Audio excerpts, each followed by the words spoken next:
believe in that. Oh, you should believe in it because, oh, Islam is bad and Hinduism is worse and Christianity is nonsense.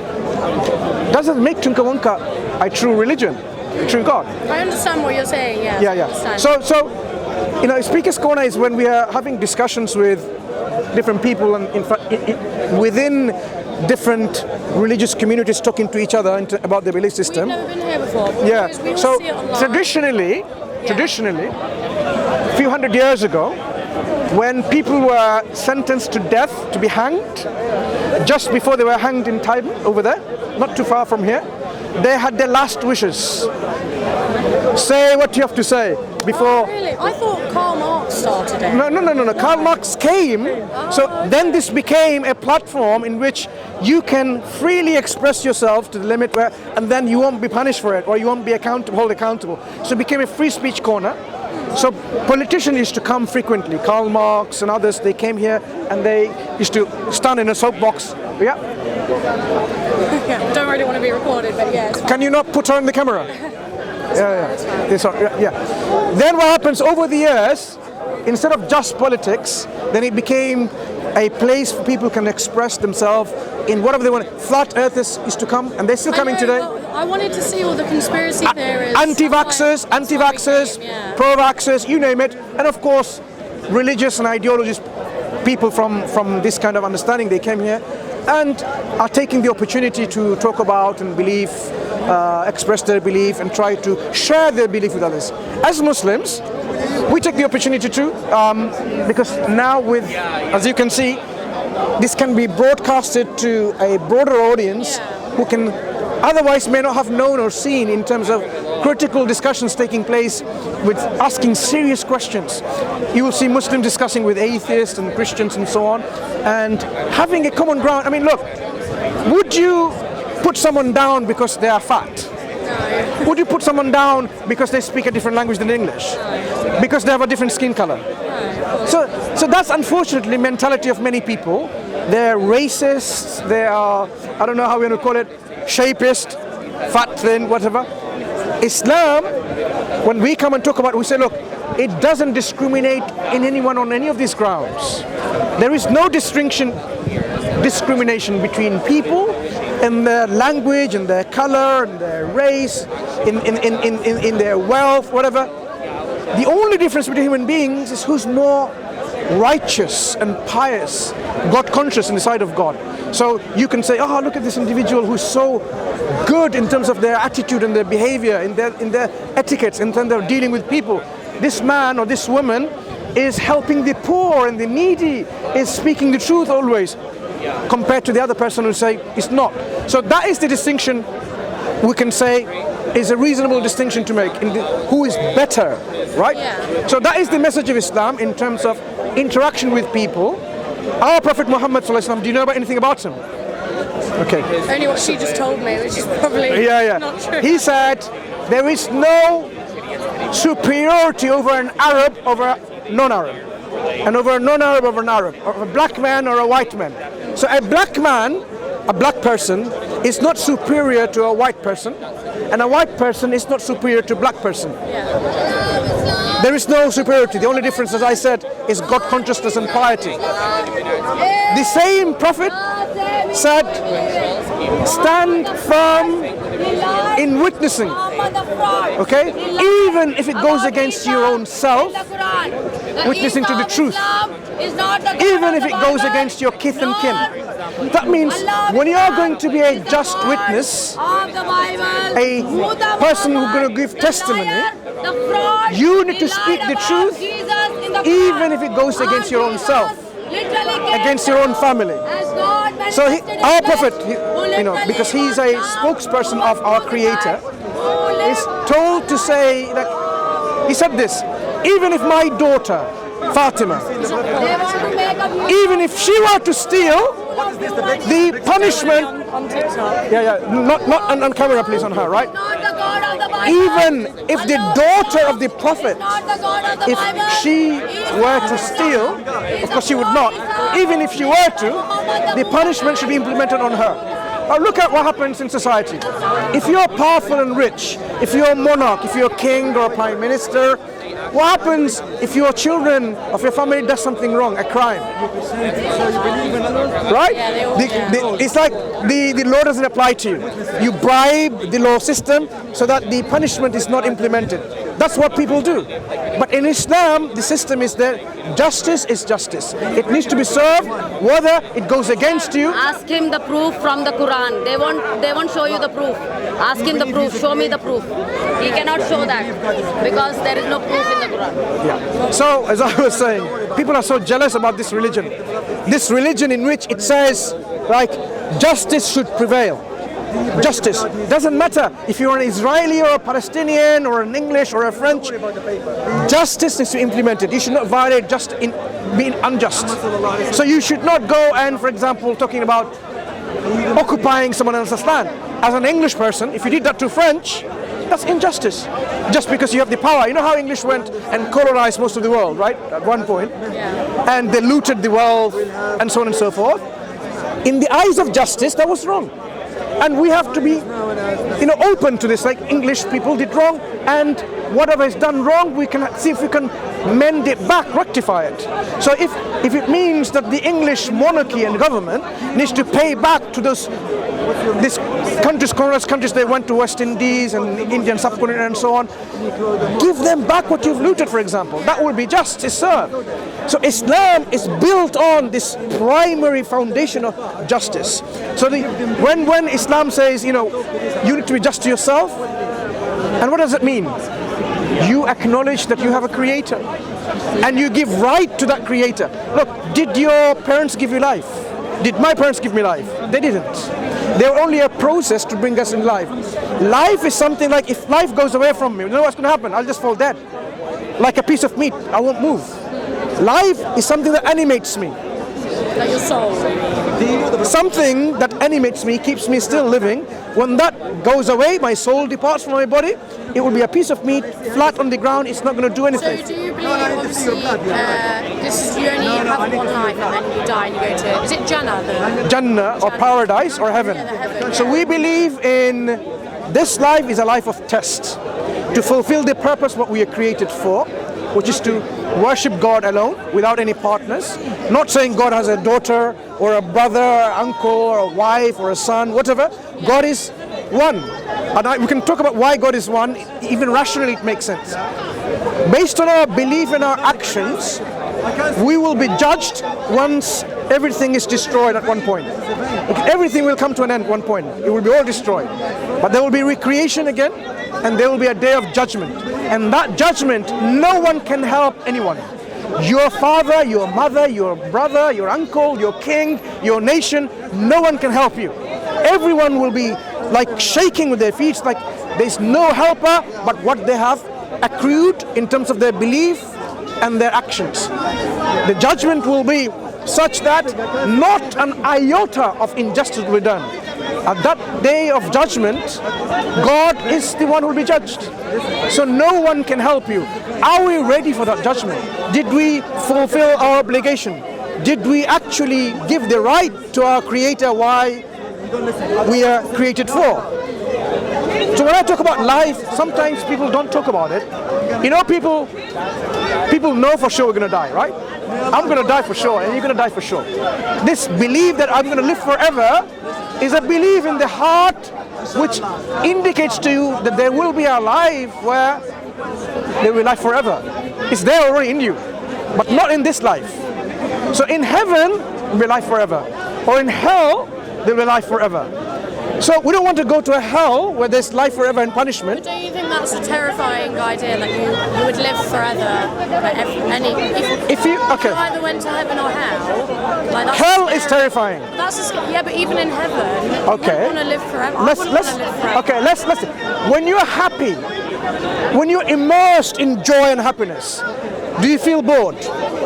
Not at that moment. I am happy. No. When you are happy, at any moment of extreme felicity, joy, and happiness, ecstasy, right? This joy that you have, at that point you don't say, oh, it's boring. You enjoy the moment, right? Yeah, now, right, yeah. heaven is constant continuation of this enjoyment. You will never feel bored. You will never feel, I don't like it anymore. Just like your momentary happiness, You don't feel bored. And in fact, at point of ecstasy and happiness in this life, you want it to last long, don't you? We all want it to last longer. I want to be even more happier. Heaven is that continuation of happiness forever and forever. So it's not going to be something like you'll be afraid of. You'll be enjoying that life. Right, okay, yeah. I understand what you're saying now, Yeah. So as Muslims, we say life is given by our Creator, not by our parents, not by evolution, Friends back. not by evolution. If our parents were the one who gave us life, what if I died as a child and you died as a child? If they had the ability to give life, they should be able to give life again, right? Because they have the ability. But guess what happens? Every parent, when their child dies, they keep crying and crying because they can't give life again. That demonstrates without a shadow of doubt they were not the one capable of giving life. They're only a process. Come together and a process, and that happens. So life is given by who? The one who has fashioned us in such a proportion. Look at my fingerprints and your fingerprints. Is it the same? Your fingerprints and my fingerprint, is it the same? Everyone's fingerprints are different. Who or what is making this uniqueness? Look, if you roll a dice, this gentleman rolls a dice. All the people roll a dice. We all are going to die. It is a possibility. But our soul never dies. It's a possibility that you might get 1.1, and he might get 1 as well, right? Yeah. Right, isn't it? By chance. If it was by chance, everyone's fingerprint should have been at least 2 or 3 or 5 or 100 fingerprints should be the same. But it doesn't happen. If you roll a dice by chance, No fingerprint is same. excuse me. No fingerprint is same. If you roll a dice, But it's unique. by chance, 2 dice can have the same number. 6, 6, 5, 5, and so on. By chance. But fingerprints, always unique. That tells us again, this is not by chance. It's by intentional design. Intentional design can only come from what? An intentional designer. These are enough evidence for us to be convinced of a creator who created us. You see, you can go to science and philosophy, both can tell you and convince you there is a creator. You know, when some people say, I don't believe in God, guess what happens? When they're about to die, like a plane, and then it says, pilot says, we've lost our engines. Yeah, They that's don't, true. at that time, they don't say, oh, Teenage Ninja Mutant Turtles, save me. Oh, Superman Clark Kent, save me. Do you know who they turn to? That's true, yeah. They turn to God. I never said I didn't believe in God. Now, there are people, if you ask them, they will say, no, I don't believe in God. The same people, when in a situation like this, they turn to God that they believe doesn't exist. Why? So in our heart, in our mind, in our intuition, basically it's called internal natural disposition, a fitra is the Arabic word, in which we know that our Creator exists. And we know our Creator is worthy of our thanks and our praises and our gratitude. When we say about gratitude, if I was walking on the street, right? You as a compassionate person saw me having an accident. Call the ambulance, go on the ambulance to the hospital. Not in England, say another place, remote place. I needed blood, I was dying. You said, check my blood. Your blood matched with mine. You gave blood to save me. I'm still losing blood, I'm dying. One of my kidneys failing, 2 of my kidneys fail. I'm gonna die. You said, check. You gave 1 of your kidneys to save me. I wake up 1 week later. I asked the nurses, and I found out you have done all this to me. You were under no obligation. You didn't know me. You only met me in Speaker's Corner. You were no under obligation because you are kind and compassionate and you are merciful. I find this out. What would be my natural response to you? Get lost? Or should I say, thank you for saving me? Which should be my natural response? The second one. Gratitude. Gratitude. The one who gave us 2 kidneys and a heart to circulate the blood around the body, the lungs to receive oxygen, the food to take in, to employ in our body to distribute energy, the creator of my body, the one who gave me life and the means to sustain it, should I not be thankful? I should be thankful. That is the natural response. So Islam tells us, why we are here is to thank God, glorify God, praise God, to be grateful to God. How we do this is by first recognizing, acknowledging, and knowing how to do that. If you have a friend who wants to appreciate your friendship, right? He wants to give you a gift. This friend of yours, let's say he's a footballer. He plays football. He lives football. He dies football. That's the obsession he has with football. So he has his boot that he uses to play football and score goals. He won so many matches with this, playing with this ball.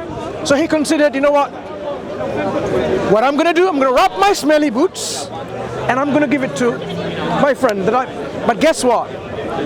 He didn't even ask you or want to find out whether you like football or not. You hate football. You don't like this match, let alone his smelly boots. And he gives it to you. You will say, I can understand where it's coming from, but he should have at least known how to appreciate, and so on and so forth. So that's why what I'm saying is, many people, they want to appreciate God because they know God is their creator by their own thinking. Some Hindus, not Hindus in general, these are certain group, so I'm not generalizing Hinduism. There was a Channel 4 documentary many years ago, certain groups where these people, to appreciate and show their love to God and their worshipping of God, they baked their own excretion and ate it to show appreciation. Now, we will say that's disgusting, but they don't consider it to be disgusting. Why would God appreciate something? Could it be disgusting to God as well? They should have asked and find out. So that is not the way to worship God in this way. So you cannot worship God the way you like. To appreciate God and give thanks to God is to know what God appreciates from us, the way He says, I will accept your thanks this way, right? This is where the role of prophets and messenger comes. God appoints, the Creator appoints a prophet and a messenger and tells them, this is why you are created.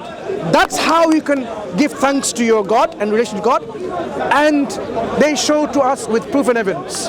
And this is why human beings absolutely are in need of a prophet and a messenger. There are prophets and messengers to all nations. Do you know why they came to all nations? Because God is just.